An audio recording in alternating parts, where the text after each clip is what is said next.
Assalamualaikum warahmatullahi wabarakatuh. Shalom, Om Swastiastu, Namo Buddhaya, Salam Kebajikan, Rahayu. Baik, izin perkenalkan diri terlebih dahulu. Saya Arifah Muladina dengan NIM 81114216559. Berdirinya saya di sini, hadirnya saya di sini untuk memenuhi tugas akhir ujian akhir semester in Hukum Waris yang diampu oleh Bu Tri Andari SHMKN. Aku dosen pengampu. Baik, eh, saya juga di sini akan menjelaskan tentang tata cara perhitungan kontrol manfaat dalam perkawinan kedua berdasarkan Kitab Undang-Undang Hukum Perdata. Baik, sejatinya apabila perkawinan dilakukan dengan tanpa lebih dahulu membuat perjanjian kawin, maka demi hukum terjadilah harta persatuan bulat. Konsep kontrol manfaat itu sendiri mengacu pada pengaturan hak dan kewajiban para pihak dalam sebuah pernikahan, yang dimana salah satu pihak atau kedua belah pihak telah menikah sebelumnya, serta memiliki keturunan, dan saat ini sedang berada dalam perkawinan kedua. Kontrol manfaat juga bertujuan untuk melindungi hak dan kepentingan semua pihak yang terlibat di dalamnya dalam perlindungan dalam hukum perdata di Indonesia.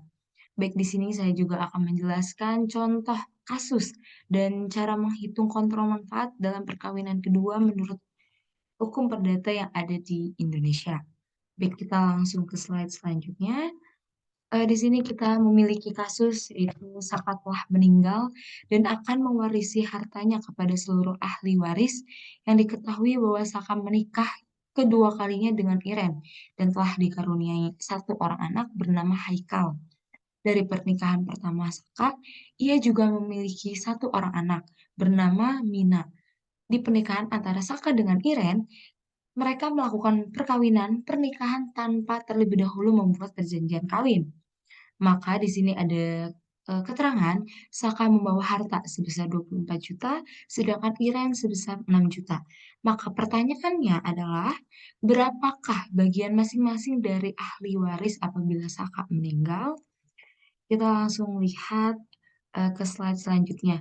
Di sini ada bagan atau sistem Saka yang ditandai dengan dengan tanda plus yang menandakan bahwa ia telah meninggal. Dengan istri keduanya yaitu Iren yang dikaruniai satu orang anak bernama Haikal. Di sini juga ada Mina yang mana dia adalah anak dari pernikahan pertamanya Saka. Di sini terdapat istilah-istilah yang nantinya akan muncul di penjabaran jawaban perhitungan nanti.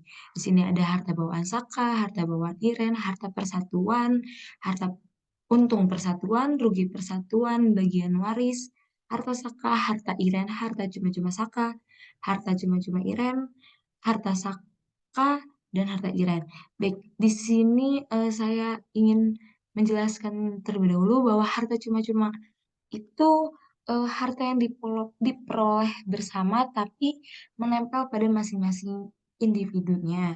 Berarti kalau misalnya harta cuma-cuma Saka hanya menempel pada Sakanya sendiri dan Iren pada Irennya sendiri.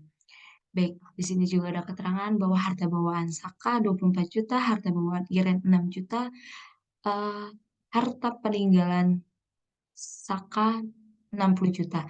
Mohon maaf di sini ada typo, harusnya HS, bukan HF. Baik, slide selanjutnya di sini ada perhitungannya. Kita langsung masuk ke perhitungan. Di sini ada untung persatuan yang memiliki rumus ini. Harta Saka meninggal. Ini bukan ini tanda meninggal. Harta Saka meninggal dikurangi harta bawaan Saka ditambah harta bawaan Iren. Maka totalnya adalah 60. 60 adalah harta Saka meninggal dikurangi 30 yang mana harta Saka 24 juta dan harta Iren 6 juta jika digabungkan menjadi 30 dan sini ada totalnya 30 juta. Baik, langsung rugi persatuan. Nah, apabila terdapat untung persatuan, maka rugi persatuan secara otomatis itu adalah nol. Namun apabila untung persatuannya tidak ada atau terdapat rugi, maka memakai rumus yang ini. Kemudian di sini diketahui bahwa harta cuma-cuma Saka itu nol, harta cuma-cuma Iren itu nol. Dan di sini ada perhitungan harta saka. Rumusnya yaitu harta bawaan saka ditambah setengah untung persatuan, inti untung persatuan, atau setengah atau dikurangi setengah rugi. Ini apabila tidak ada untung persatuan ya, maka pakainya yang ini. Jadi pilih antara setengah untung persatuan atau setengah rugi persatuan. Ditambah HCS. Nah, kemudian eh, perhitungannya adalah harta bawaan saka adalah 24 juta, ditambah 15, 15 itu dari mana? 15 itu adalah setengah dikali untung persatuan. Untung persatuannya tadi sudah kita hitung yaitu 30 juta.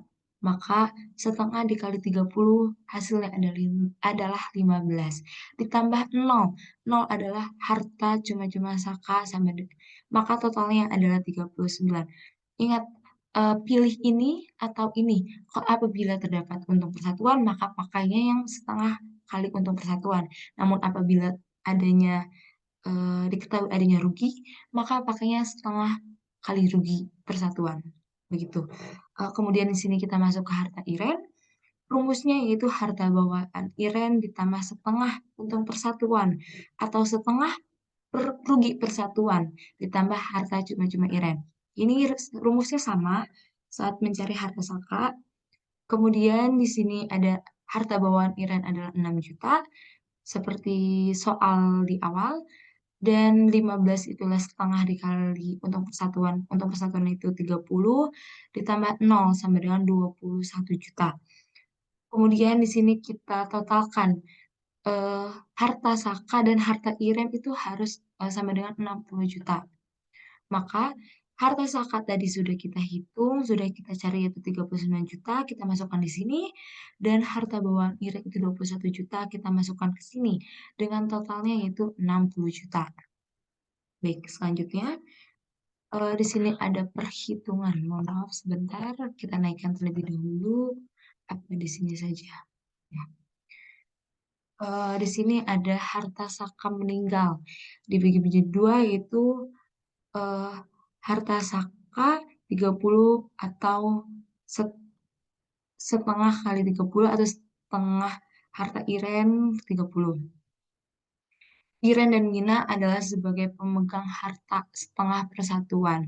Baik, di sini ada saka, saka meninggal ya di sini karena ada tanda tanda plusnya. Di sini terdapat harta warisan saka meninggal atau mati yaitu 30 juta. Ahli waris saka ahli waris saka golongan satu ada Iren, Mina dan Haikal. Anaknya berarti ada dua. Maka bagian satu adalah 1/3 dikali 30 sampai dengan 10. Maka ahli waris saka ahli waris saka meninggal ditambah bagian K. 30 ditambah 10 sama dengan 40. Mohon maaf, ini adalah ditambah bagian I, yaitu bagian IREM. Ini mohon maaf ada typo satu huruf. Saya ulangi lagi, ahli waris saka meninggal ditambah bagian IREM. Bagian IREM. Maka di sini adalah sudah diketahui ya bahwa bagian iran adalah 30. Maka kita masukkan di sini. Kita hitung terlebih dahulu, namun hasilnya itu ada 10. Nah, kita masukkan 30 ditambah 10 sama dengan 40 juta. Kemudian di sini ada manfaat iren, yaitu rumusnya adalah bagian iren dikurangi hartanya iren. Bagian iren adalah tadi sudah kita cari, yaitu 40 juta, dikurangi hartanya Iren, yang mana tadi juga kita telah cari bahwa hasilnya adalah 21 juta. Maka totalnya adalah 19 juta. Di sini langsung kita masuk ke kontrol manfaat. Di sini seperempat harta saka sama dengan seperempat dikali harta saka berapa? Yang tadi sudah kita hitung adalah 39, maka hasilnya adalah 9,75. Atau untuk menentukan kontrol manfaat eh, untuk Mina dan Haikal ini harus dipilih antara atas atau yang bawah. Nah, kemudian yang kedua itu bagian waris Mina. Bagian waris Mina adalah 10. Di sini ada keterangan, ada syarat apa yaitu seperempat harta saka tidak boleh lebih besar dari bagian warisan hasil perkawinan pertama, anak perkawinan pertama yaitu Mina. Kemudian yang kedua yaitu pilih indikator paling kecil, yang mana di sini seperempatnya itu 9,75 juta. 9,75. Yang ketiga yaitu jika kelebihan manfaat, maka kembalikan kepada anak yaitu Mina dan Haikal. Untuk kontrol manfaat di sini ada, kita hitung kelebihan manfaat satu yaitu 19 juta dikurangi 9.750 sama dengan 9.250. Kemudian bagian yang diterima Iren adalah bagian Iren dikurangi kelebihan manfaat. Yang mana kelebihan manfaatnya itu sudah kita cari ini, yaitu 40 juta. Bagian Iren sudah kita cari ya di awal, yaitu totalnya 40 juta. Kita masukkan ke sini, dikurangi kelebihan manfaat. Kelebihan manfaat ini ada di atas, eh, maka totalnya adalah 30.750.000. Kemudian bagian yang diterima anak-anak Saka sebagai ahli waris, yaitu di sini ada bagian yang diterimanya eh, 10 juta ditambah 4.625.000, yang mana totalnya adalah 14.625.000. Baik, maka di sini telah diketahui bagian masing-masing yang diterima oleh ahli waris Saka, yaitu untuk Iren 30.750.000 dan untuk anak-anaknya Mina dan Haikal adalah 14.625.000. Baik, itu saja yang bisa saya berikan yang bisa saya jelaskan pada kesempatan kali ini. Semoga video ini dapat bermanfaat bagi saya, bagi teman-teman yang menonton, dan bagi semua yang berkepentingan di dalam video ini. Em, saya mohon maaf apabila terdapat typo dan kesalahan kata dalam menjelaskan. Saya saya mohon maaf, saya ucapkan terima kasih. Terima kasih telah menyaksikan.